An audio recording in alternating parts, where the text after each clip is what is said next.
आज जो काही प्रकार झाला, आमचे पक्षप्रमुख उद्धव ठाकरे साहेब आज या ठिकाणी या कार्यक्रमाला उपस्थित राहिले होते आणि त्या ठिकाणी महिलांना पुढे करून जो काही प्रकार या ठिकाणी केला गेला, शेवटी ही सभा ही सुरळीतपणे त्या ठिकाणी पार पडली. आणि पहिली गोष्ट म्हणजे बीडला झालेला जो प्रकार होता तो मला वाटतं काय त्याचं समर्थन कोणच करणार नाही.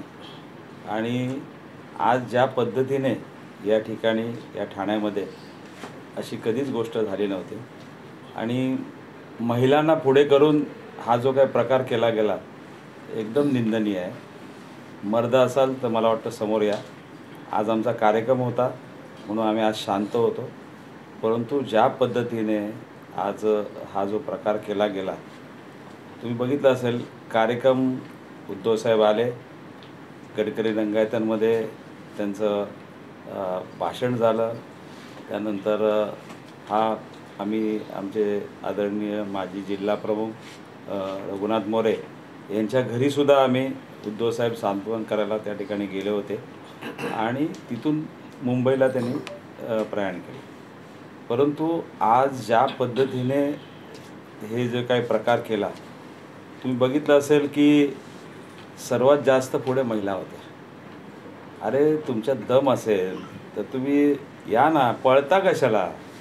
पळून जायला नाही पाहिजे होतं ना, तिथं उभं राहायला पाहिजे होतं.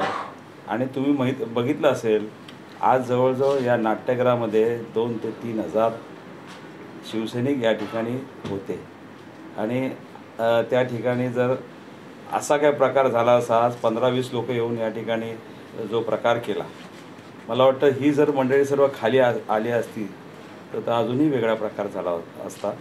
परंतु या ठिकाणी आमचे पोलीस बांधवांनीसुद्धा ह्यामध्ये हस्तक्षेप करून हा प्रकार तिथे होऊ नये यासाठी त्यांनी जे काय हे केलं त्याबद्दल त्यांना धन्यवाद. परंतु या बाईटमध्ये मला वाटतं त्यांनी सांगितलं आहे की बाईट कुठून दिली? मुंबईवरनं, गाडीमधून लपून छपून. आणि काय बोलतं, काय भाषा तुमची, घरात घुसून हे करू ते करू. अरे काय आहे तुझं? हां, तू काय स्वतःला काय कोण समजता तुम्ही? हां, त्यामुळे ह्या शिवसैनिकांना ह्या अशा भाषा तुम्ही करू नका. शिवसैनिक कधी पण अंगावर घ्यायला तयार असतात, त्यामुळे तुमच्या अवकाशात तुम्ही राहा. सर, मनसे पदाधिकाऱ्यांकडून असं सांगण्यात येत आहे की उद्धव ठाकरे यांची सभा होऊ देणार नाही. अरे सभा ठाकरे आहेत ते, आणि त्यात उद्धव ठाकरे हिंदू हृदय सम्राट शिवसेना प्रमुख बाळासाहेब ठाकरे यांचे सुपुत्र आहेत. मोठा इतिहास आहे. लहान आहेत अजून ते फक्त प्रसिद्धीसाठी स्टंटबाजी करत असतात, कळलं की नाही? त्यामुळे त्यांनी या गोष्टीमध्ये अजून तुम्ही लहान आहात.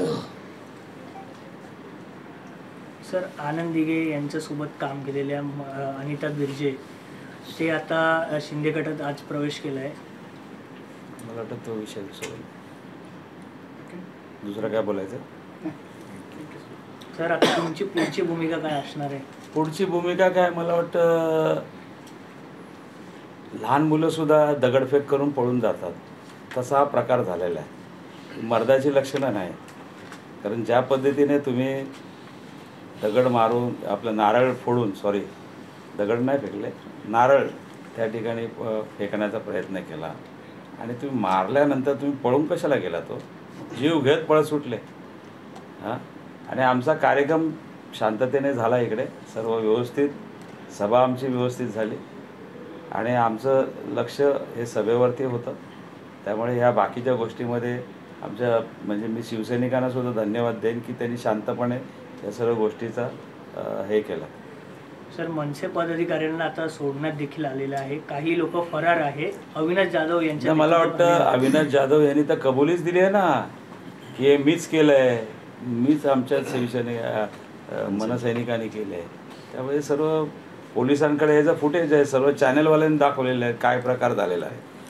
आणि या ठिकाणी कुठल्याही शिवसैनिकांनी असा कुठला प्रकार केला नाही. शांततेने सर्व हा प्रकार आमच्या संयम शिवसैनिकांनी पाळला आणि जर संयम पाळला नसता तर फार मोठी या ठिकाणी घटना झाली असती. मी खास करून आमच्या शिवसैनिकांना सुद्धा धन्यवाद देतो की तुम्ही संयम पाळल्याबद्दल. सर, आज बॅनर देखील लावण्यात आलेला होता. तो बॅनर आता तुमच्या माध्यमातून काढण्यात देखील आलेला होता सकाळी. हे असे बॅनर बिनर लावू नये ना, काय होत नाही. त्यासाठी कामं करायला लागतात. आज कालच मला वाटतं मुख्यमंत्री खड्डे पाहायला गेले होते. 12 तासात ते खाली ठाण्यापर्यंत येईपर्यंत ते खड्डे उघडून गेले. त्या घोडबंदर रोडवरती 13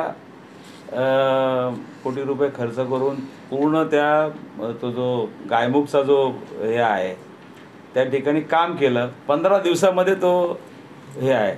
आणि सांगताना काय सांगितलं, नवीन टेक्निक, फॉरेनचं टेक्निक आम्ही आणलेलं आहे. अरे फॉरेनचं टेक्निक आणलं आहे, काम करणारी लोक कोण होते? तुमची मित्रमंडळीच होती ना.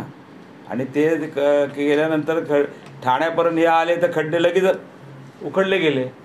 हे लोकांना हे करायचं बंद करा. लोकांना त्रास देण्याचं बंद करा.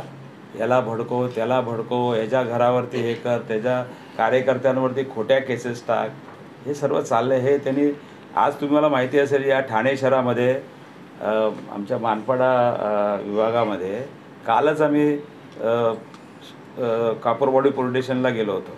आणि त्या कापरवाडी पोलीस स्टेशनला चांगले अधिकारी त्या ठिकाणी पोळ म्हणून आलेले, ज्यांनी पुण्यामध्ये MD आणि ड्रगचा साठा त्या ठिकाणी पकडून ती फॅक्टरीमध्ये 27 लोकांना त्या ठिकाणी आहेत, अजूनही जेलमध्ये आहेत. एक चांगले अधिकारी आलेले आहेत. आम्ही त्यांचं स्वागत केलं आणि त्यांना आम्ही विनंती केली की या मानपाडा शहरामध्ये तिथे ड्रग्स विकलं जात आहे, त्या ठिकाणी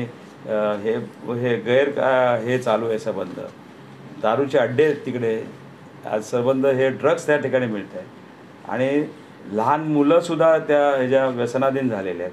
तर त्या संदर्भात कारवाई करा म्हणून कालच आम्ही त्यांना भेटलो. आमचे सर्व मानपाड्यातले सर्व पदाधिकारी होते आणि त्यांनी आम्हाला आश्वासन दिलं की लगेच आम्ही कारवाई करू आणि हे करू. आणि आम्हाला विश्वास आहे पोलिसांवरती. पोलिसांच्या कामातसुद्धा त्यांचा किती हस्तक्षेप असतो, किती प्रेशर असतात. आज बघा ते बॅनर लावले. आज ते बॅनर लावल्यानंतर तुम्ही बघितलं असेल, ते बॅनर आज ज्या पद्धतीने लावल्या गेल्या, तुम्ही कशा पद्धतीने बोलताय, ती भाषा काय तुमची? हां, ज्यांनी गद्दारी केली त्यांना बोलायचा कुठलाच हक्क नाही. ABP माझा, उघडा डोळे बघा नीट.